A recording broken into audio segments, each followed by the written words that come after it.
Meus queridos, gostaria de convidar os irmãos para que abrissem suas Bíblias no livro de Mateus, primeiro Evangelho, Mateus capítulo 4,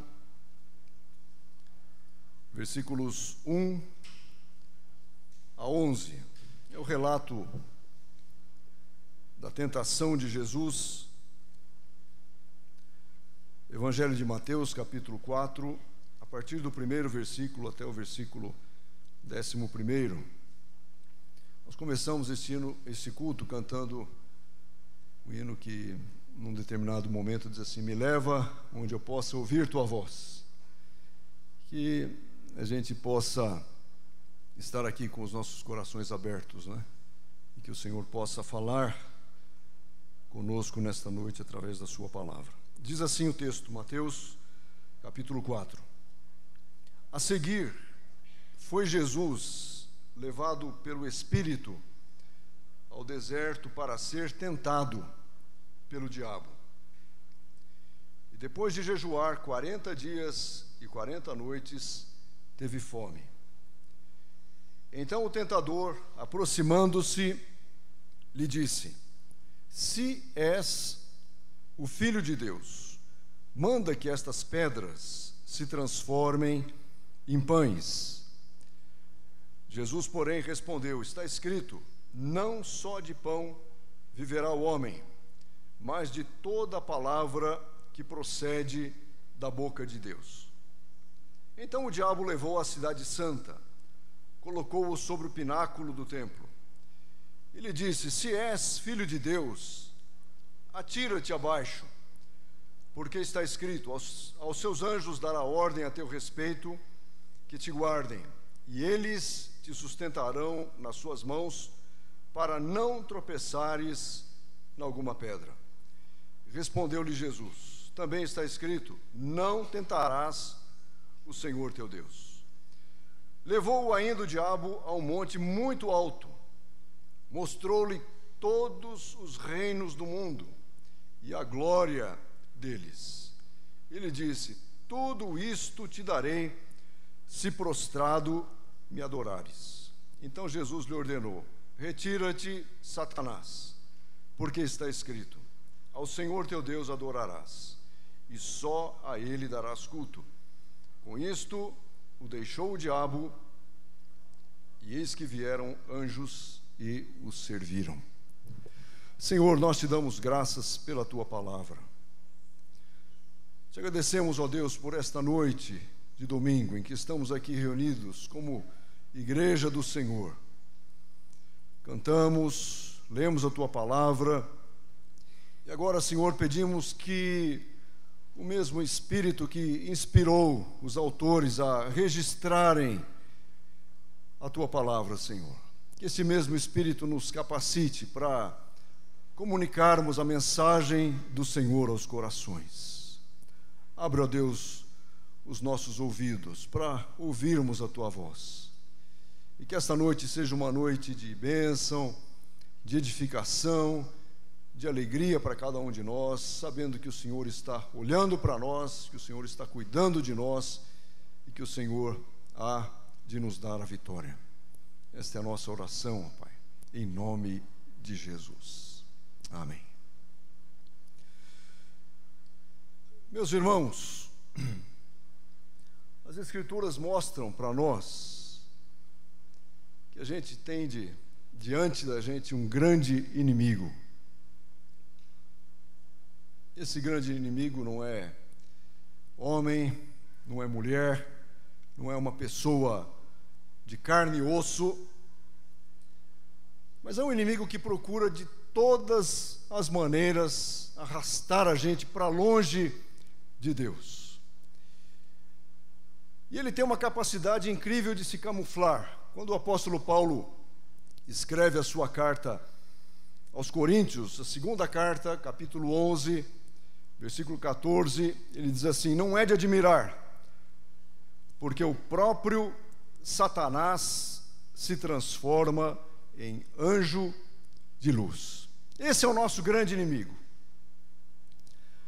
Às vezes a gente acha que o grande inimigo é o patrão, é o colega de trabalho, é o vizinho que fica fazendo barulho de madrugada, é o cachorro do vizinho que fica latindo, incomodando o nosso sono. Mas as Escrituras dizem para nós que o nosso grande inimigo é o diabo.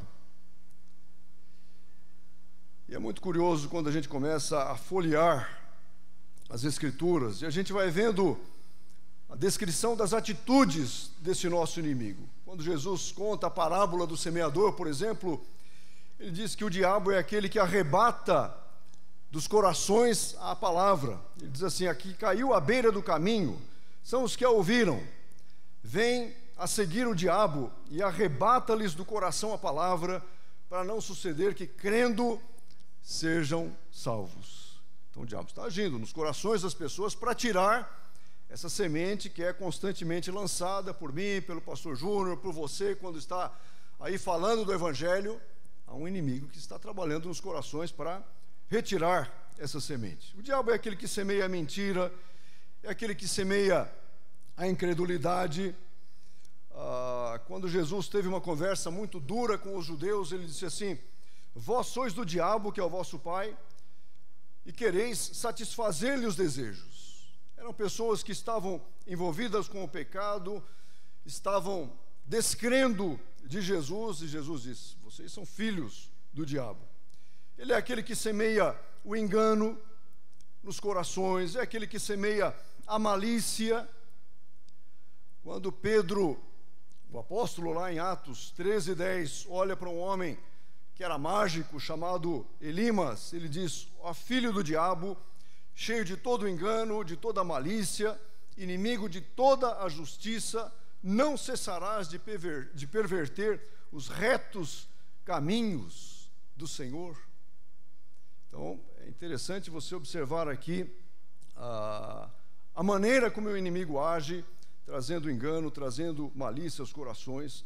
O apóstolo Pedro chama esse nosso inimigo de adversário e ele o compara a um leão.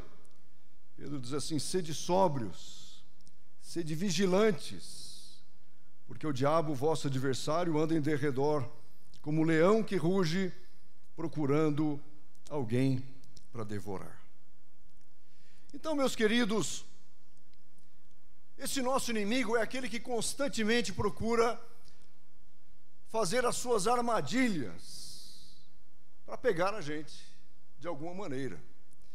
Procura fazer os seus laços para nos tornar cativos. E quantos homens, quantas mulheres, quantos jovens foram feitos, estão sendo feitos, serão feitos cativos para cumprir a vontade desse nosso grande inimigo, destruindo vidas, roubando a capacidade mental. Quando a gente olha o que aconteceu essa semana, não é? Essa tragédia, o que é isso se não for uma ação muito grande do inimigo na vida de pessoas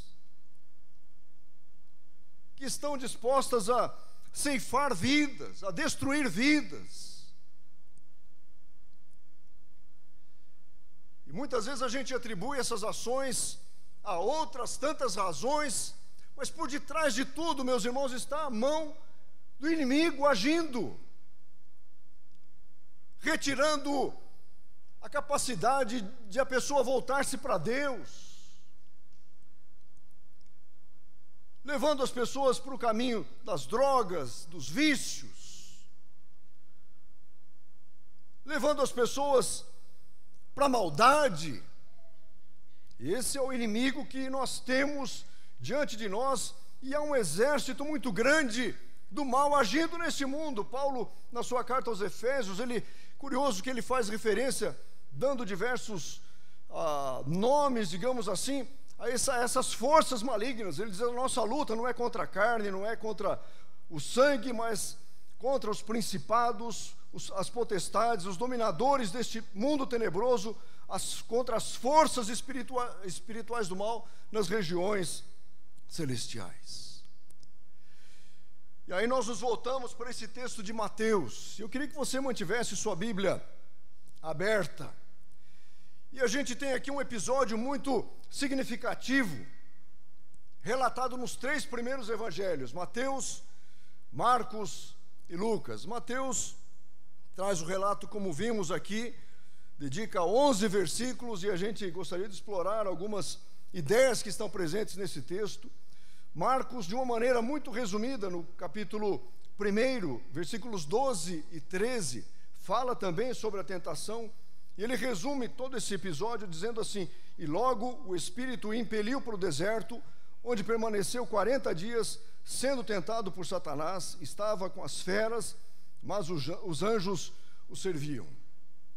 De uma maneira muito resumida, ele coloca esse episódio da tentação. Lucas, capítulo 4, versículos 1 a 13, já é um pouco mais extenso.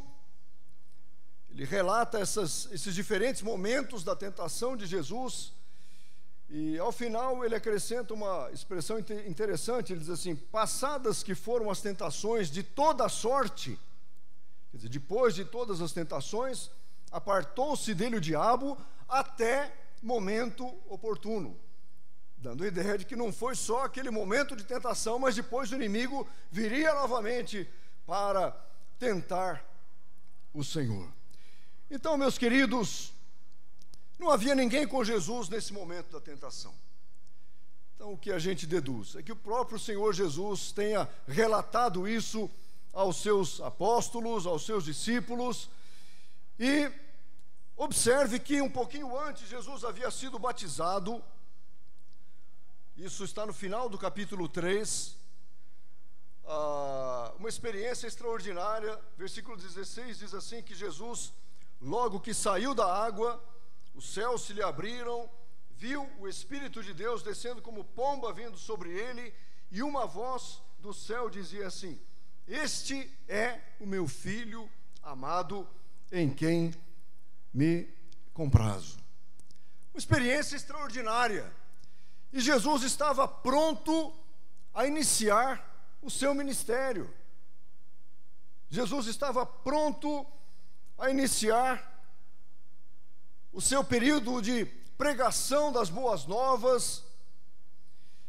E a gente vê que o Espírito de Deus leva Jesus ao deserto para ser tentado. É o que diz o primeiro versículo. A seguir, Jesus foi levado pelo Espírito ao deserto para ser tentado pelo diabo.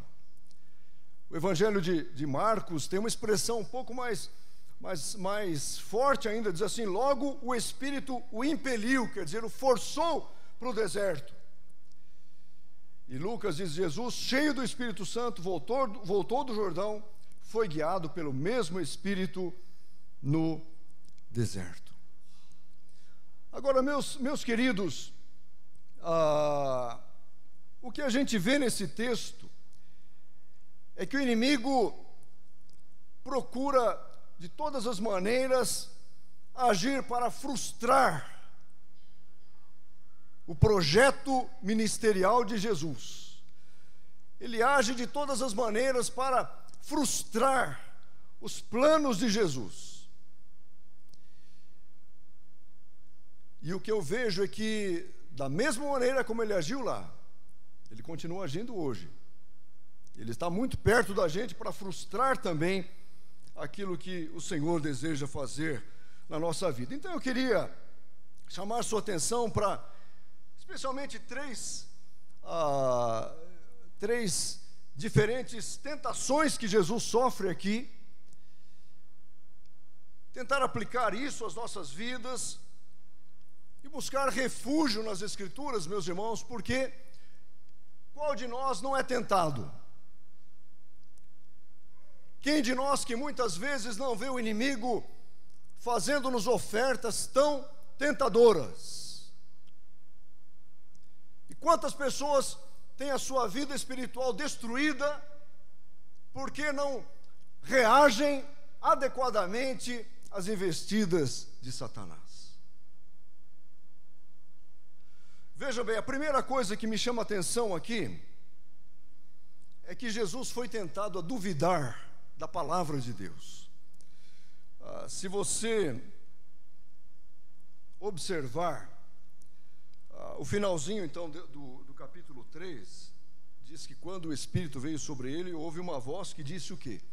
Este é o meu filho amado em quem me comprazo. Versículo 17. É isso ou não? Capítulo 3, versículo 17.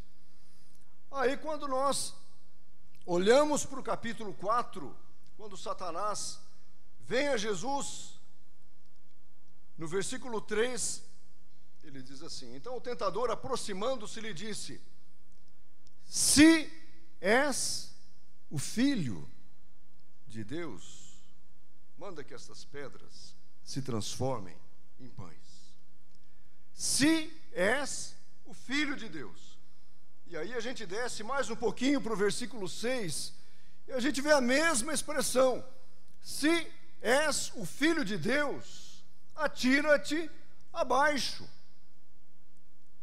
O que Satanás estava fazendo, meus queridos? Ele estava tentando lançar dúvidas sobre a afirmação que havia feito o Pai acerca de Jesus. O Pai não havia dito: este é meu filho amado em quem me comprazo?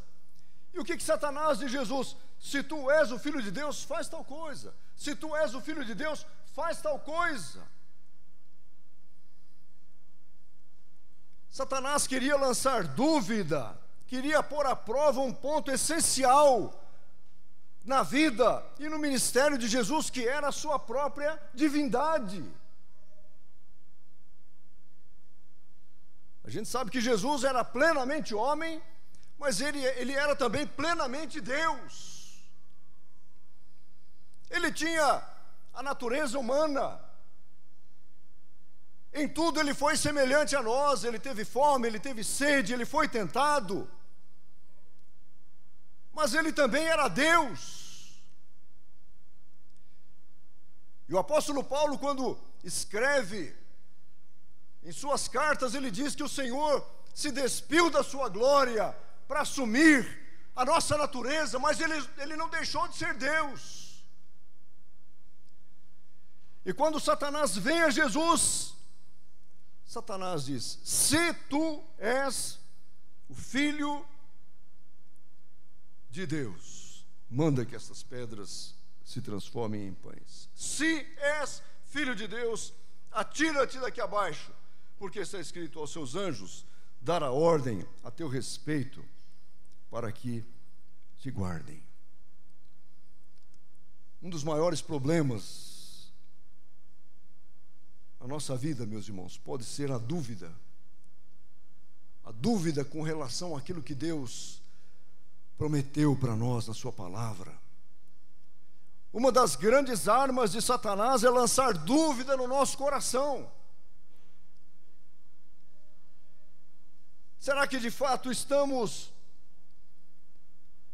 ouvindo a voz de Deus? Se nos voltarmos lá para a tentação, primeiro capítulo, no primeiro livro da Bíblia, o livro de Gênesis, capítulo 3, o que a serpente faz quando conversa com Eva? Ela tenta lançar dúvida. Não é isso que ela fez? Ela diz assim: a serpente, diz o texto bíblico, a serpente, a mais sagaz, capítulo 3, versículos 1 a 5, mais sagaz, mais astuta de todos os animais que o Senhor Deus tinha feito, disse à mulher. É assim que Deus disse: não comereis do fruto de toda árvore do jardim? E o que a mulher respondeu? Do fruto das árvores do jardim podemos comer, mas do fruto da árvore que está no meio do jardim, disse Deus, dele não comereis, nem tocareis nele, para que não morrais. Porque Deus sabe que no dia... Aí a serpente disse assim: é certo que não morrereis, porque Deus sabe que no dia em que dele comerdes, se vos abrirão os olhos, e como Deus, sereis conhecedores do bem e do mal. Então Deus havia dito: dele não comereis, nem tocareis nele, para que não morrais. A serpente diz: vocês não vão morrer. Deus sabe que no dia em que vocês comerem, os olhos de vocês vão se abrir. Satanás coloca dúvida quanto à veracidade da palavra de Deus. Satanás deturpa a palavra de Deus. Satanás procura afastar Eva, procura afastar Adão daquilo que o Senhor havia dito. E o que o primeiro casal fez? Falhou, porque deixou que a dúvida o levasse para o erro. Mas, meus queridos, se a dúvida do primeiro Adão, se a dúvida de Eva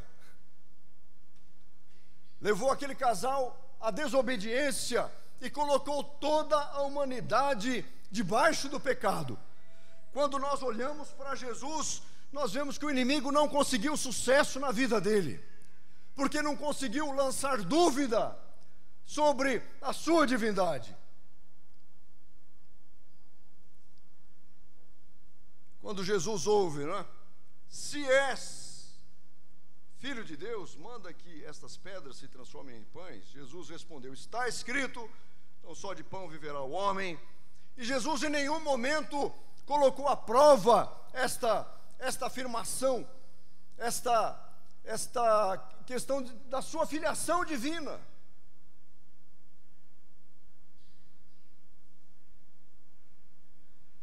Quantas vezes Satanás tenta fazer a gente duvidar da palavra do Senhor? Quantas vezes o inimigo tenta fazer a gente distorcer a palavra do Senhor? O apóstolo Paulo diz que o Senhor é fiel, que a sua palavra é a verdade. É isso que nós vemos, afirmações da própria Escritura. E nós não podemos permitir, meus irmãos, que jamais, né, o inimigo que está aí procurando derrubar a gente, coloque dúvida no nosso coração. Quando Tiago escreve sua carta, ele diz assim, falando sobre aquele que duvida e sobre a oração, ele diz, peça porém com fé, em nada duvidando. Porque o que duvida é semelhante à onda do mar, impelida, agitada pelo vento. Não supõe esse homem que alcançará do Senhor alguma coisa. Homem de ânimo duplo, dobre, inconstante em todos os seus caminhos. E uma coisa triste que a gente percebe. Uma coisa é Satanás lançar dúvida sobre a palavra. Outra coisa que ele faz, meus queridos, é nos afastar da própria palavra de Deus. A gente vê com tristeza uma geração que às vezes conhece muito pouco das Escrituras. Uma geração que não tem qualquer intimidade com a palavra de Deus. Quanto tempo nós estamos gastando com a palavra do Senhor no nosso dia a dia? É essa palavra que nos transforma, que nos edifica, que nos consola, que nos exorta, que nos faz crescer. E Satanás, ele já consegue uma grande vitória quando ele nos afasta das Escrituras. Então, além de procurar lançar dúvida, como ele faz aqui com Jesus, né? Se és o Filho de Deus,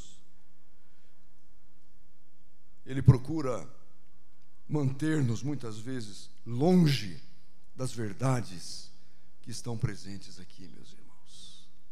Quanto tempo a gente gasta por dia lendo a palavra?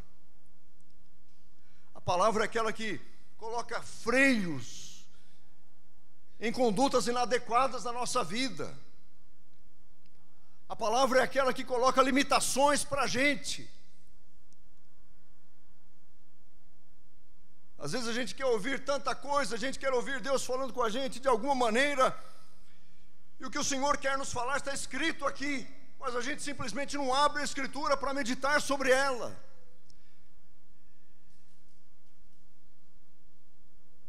E cada dia que passa, que a gente não tem contato com o Senhor mediante a sua palavra, a gente está dando um pouquinho de espaço na nossa vida para o nosso inimigo.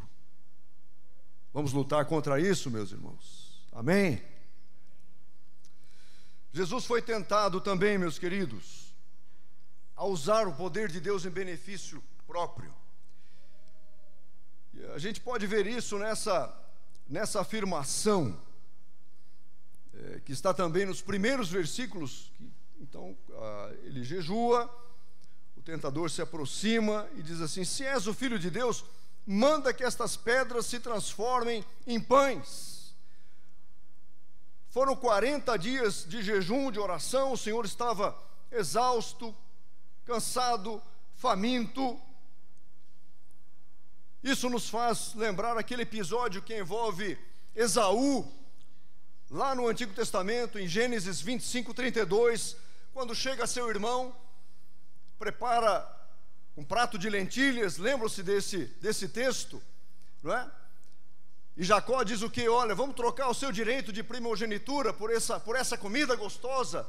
E o que Esaú diz assim: que vale para mim direito de primogenitura, com a fome que eu estou? E ele vai e troca o seu direito de filho primogênito por aquele alimento. Esaú disse assim: estou a ponto de morrer, de que me aproveitará o direito de primogenitura? E Satanás vê que naquele momento Jesus está cansado, o seu ponto fraco ali era a fome, era o seu ponto de fraqueza, a fome que ele sentia, 40 dias sem se alimentar. E Satanás busca o ponto fraco naquele momento para criar uma situação de tentação. Então transforma essas pedras em pães. Use o teu poder para isso. Mas o poder de Jesus não era para transformar pedra em pão. Por que Jesus veio, meus queridos? Jesus veio para libertar os cativos, para trazer restauração de vista aos cegos. É o que diz o profeta Isaías, é o que diz o próprio Evangelho. O poder de Jesus era para ser usado em benefício dos pecadores, para libertar aqueles que estavam oprimidos pelo diabo. E o diabo quis dizer para ele: olha, usa o teu poder para matar a tua fome aqui, em teu próprio benefício.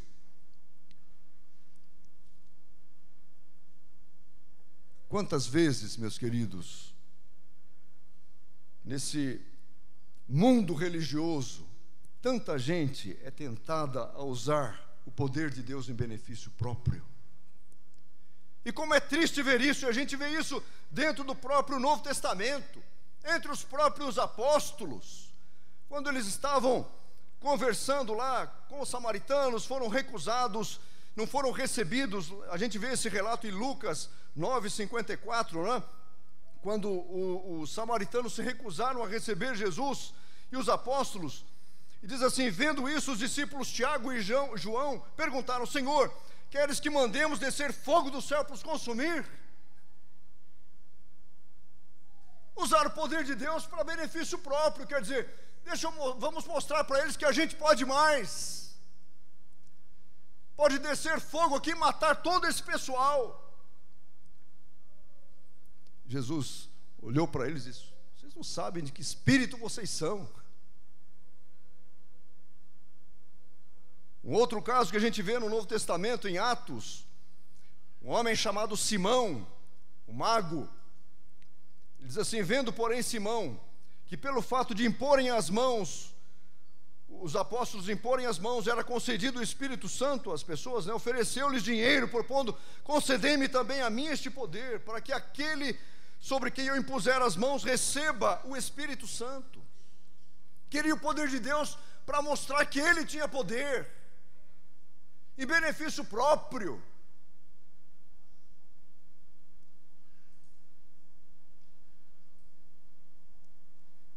Quantos pregadores, meus queridos, que existem por aí,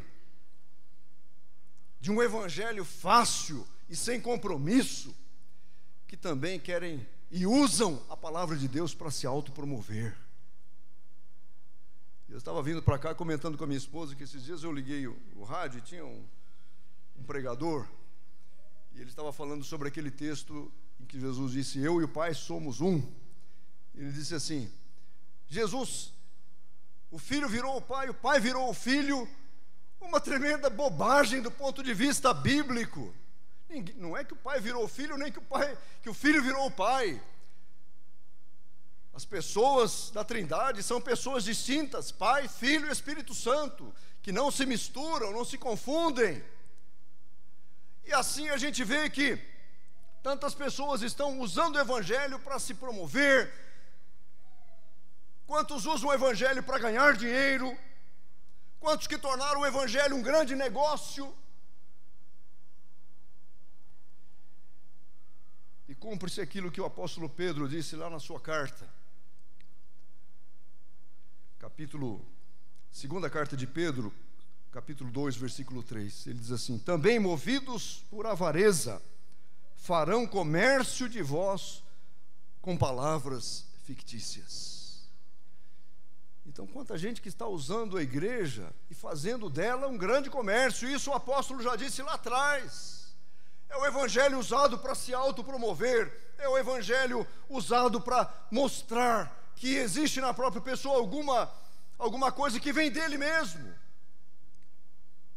Transforma a pedra em pão e se alimente. Jesus cedeu, meus queridos? Não, porque o poder dele não era para aquilo. E quando a gente deturpa aquilo que o Senhor quer fazer na nossa vida, nós pagamos um alto preço. Lembram-se da história lá de Moisés, que o Senhor mandou que ele tocasse na rocha, ou falasse a rocha, e ele tocou na rocha, lembram-se disso? Aquilo impediu que ele entrasse na terra prometida. A ordem de Deus foi uma, o comportamento dele foi outro.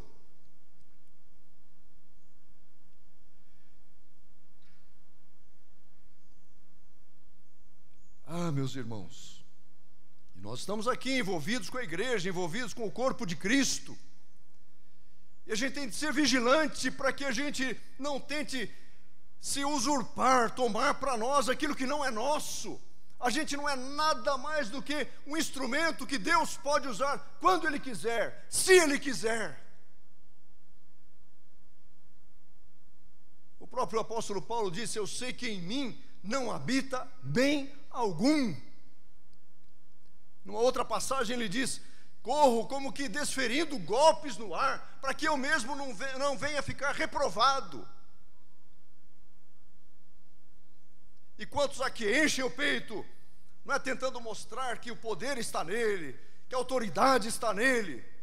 E quando a gente olha para o Evangelho, a gente vê que a gente não é nada mais do que servos inúteis, que Deus na sua misericórdia levanta, mas o poder é de Deus, a graça é de Deus, a glória é de Deus. Mais uma coisa que me chama a atenção aqui, meus queridos, é que Jesus foi tentado a cobiçar o poder e a glória deste mundo. Os versículos 8 e 9 dizem assim: levou ainda o diabo a um monte muito alto, mostrou-lhe todos os reinos do mundo e a glória deles. Ele disse: tudo isto te darei, se prostrado me adorares. Levou ainda o diabo a um monte muito alto, mostrou-lhe todos os reinos do mundo, a glória deles, e disse: tudo isto te darei, se prostrado me adorares.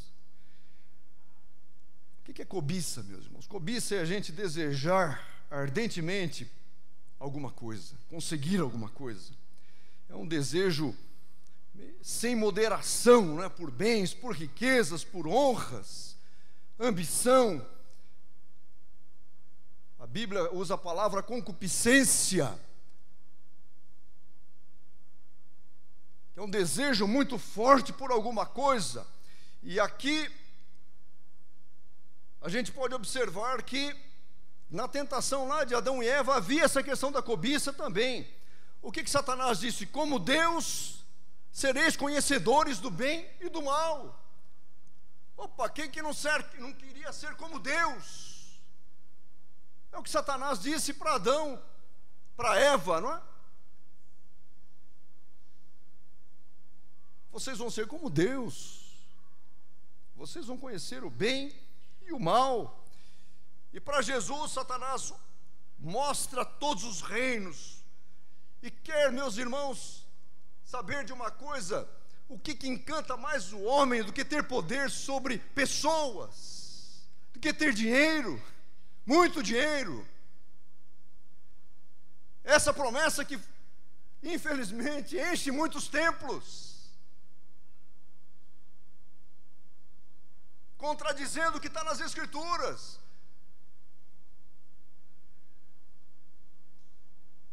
Jesus disse: olha, as raposas têm os seus covis, o Filho do Homem não tem onde reclinar a cabeça. Isso, não estou dizendo que Deus não possa nos abençoar financeiramente, nos fazer prosperar. Pode sim, e há muitas referências na Bíblia a isso. Mas o que eu quero dizer é que o Evangelho não deve ser olhado sob essa perspectiva de enriquecimento. Você olha para o Novo Testamento, você vê aqueles homens que deixaram tudo para seguir a Jesus.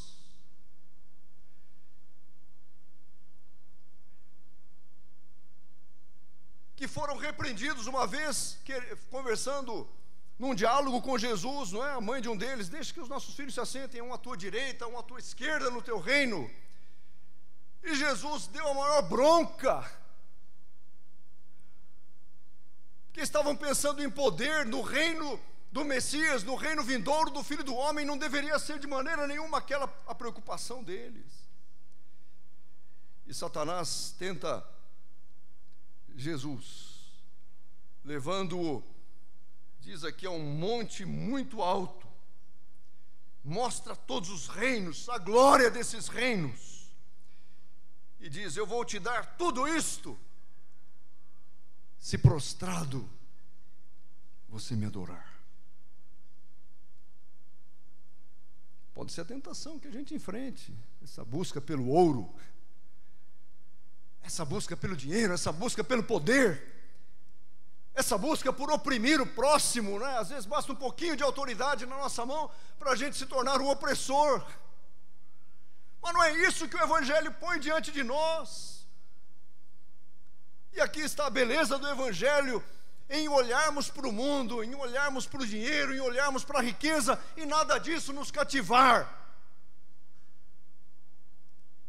O apóstolo João disse assim: não ameis o mundo, não ameis o mundo, nem as coisas que há no mundo. Se alguém amar o mundo, o amor do Pai não está nele, porque tudo que há no mundo, a concupiscência da carne, quer dizer, a cobiça da carne, a concupiscência dos olhos. Eva viu o fruto que era bom, agradável, e a soberba da vida não procede do Pai, mas procede do mundo. A proposta de Satanás era esta: dar a Jesus o poder, sem que ele passasse pela cruz. Te dou tudo isso aqui, basta você me adorar.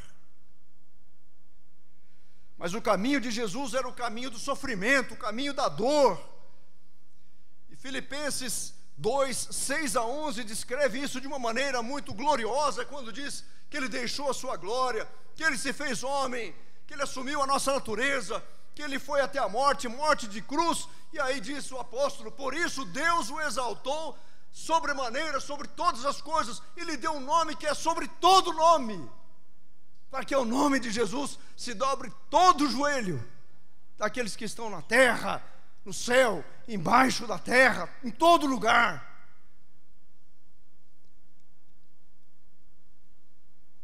Meus irmãos, as propostas do diabo são terríveis para nós, como foram para Jesus. O diabo quer mostrar caminhos mais fáceis para nós. como eu disse no começo, não é? Ele se apresenta como um anjo de luz para nos afastar dos propósitos de Deus.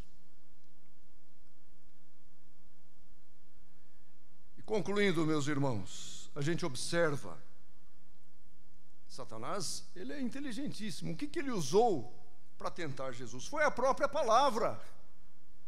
A própria palavra. Está escrito. Manda que ele cita lá, manda essas pedras. Jesus responde com a palavra. No versículo 6 ele diz: atira-te abaixo, porque está escrito: aos seus anjos ordenará a teu respeito que te guardem. Então Satanás conhece a palavra.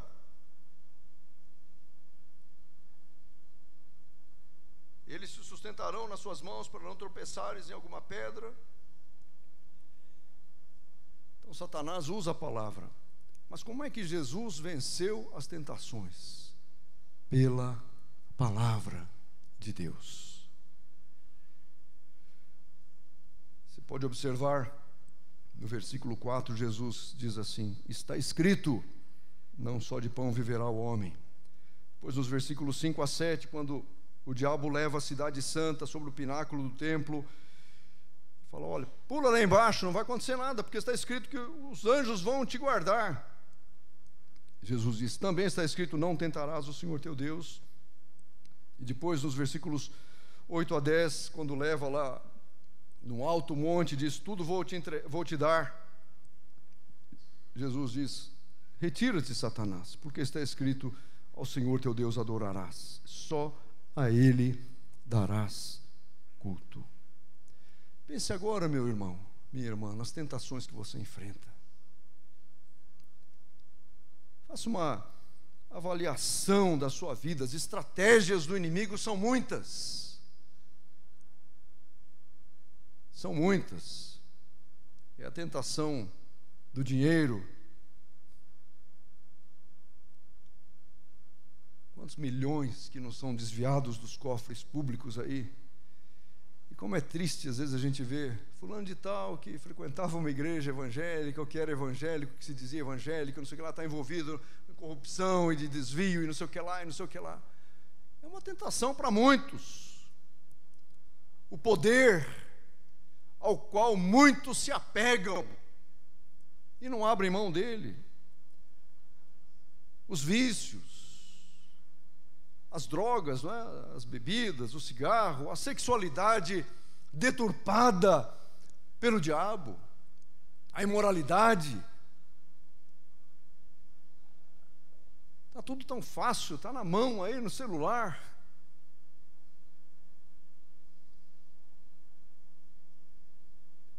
E quantas outras coisas a gente poderia citar como estratégias do inimigo agindo, trazendo sofrimento na presente geração, derrubando lideranças, derrubando pastores, derrubando pessoas que já foram grandes instrumentos de Deus. Meus irmãos, eu concluo essa palavra citando 2 textos da carta aos Hebreus, que muito me falam o coração sobre esse suporte que Jesus pode nos dar. O primeiro deles está em Hebreus 4, 14 a 16. Não sei o que você enfrenta, as tentações que você enfrenta, as lutas que você enfrenta, mas eu sei que Deus tem um propósito na sua vida. Eu sei que essa palavra não foi lançada ao vento nesta noite. Hebreus 4, 14 a 16, nesse texto, o autor diz assim: tendo, pois, a Jesus, o Filho de Deus, como grande sacerdote, sumo sacerdote, que penetrou os céus, conservemos firmes a nossa confissão, sabendo que não temos sumo sacerdote que não possa compadecer-se das nossas fraquezas. Antes foi ele tentado em todas as coisas, a nossa semelhança, mas sem pecado. Acheguemo-nos, portanto, confiadamente junto ao trono da graça, a fim de recebermos misericórdia e acharmos graça para socorro em ocasião oportuna. Jesus foi tentado Vimos o relato aqui. E em quantas outras situações terá ele também sido tentado? Diz o texto bíblico aqui que ele foi tentado em todas as coisas à nossa semelhança, mas sem pecado. Ele conhece a nossa natureza, ele conhece as nossas lutas, ele conhece as nossas fraquezas, e é exatamente por isso, diz o autor de Hebreus, que ele pode nos socorrer no momento de dificuldade. E o outro texto está em Hebreus 2, 14 a 18, em que ele diz assim, especialmente no final desse texto, versículo 17, Hebreus 2, por isso mesmo convinha que em todas as coisas, referindo-se a Jesus, ele se tornasse semelhante aos irmãos, para ser misericordioso e fiel sumo sacerdote nas coisas referentes a Deus, e para fazer propiciação pelos pecados do povo, pois naquilo que ele mesmo sofreu, tendo sido tentado, é poderoso para socorrer os que são tentados. Essa é a palavra de Deus para você hoje, meu irmão, minha irmã. Satanás tentou Jesus, Satanás me tenta, Satanás tenta o pastor, Satanás tenta cada um de nós aqui. Ele sabe o momento das nossas fraquezas, ele viu a fome de Jesus, foi lá, transforma essa pedra em pão. Ele conhece as suas fraquezas, os seus pontos fracos, e é nesses momentos que ele lança a sua isca. Mas o autor aqui diz assim, que ele mesmo sofreu, tendo sido tentado, e ele é poderoso para socorrer aqueles que são tentados. Eu, de fato, termino com 1 Coríntios 10, 13. Não vos sobreveio tentação que não fosse humana, mas Deus é fiel, e não permitirá que sejais tentados além das vossas forças.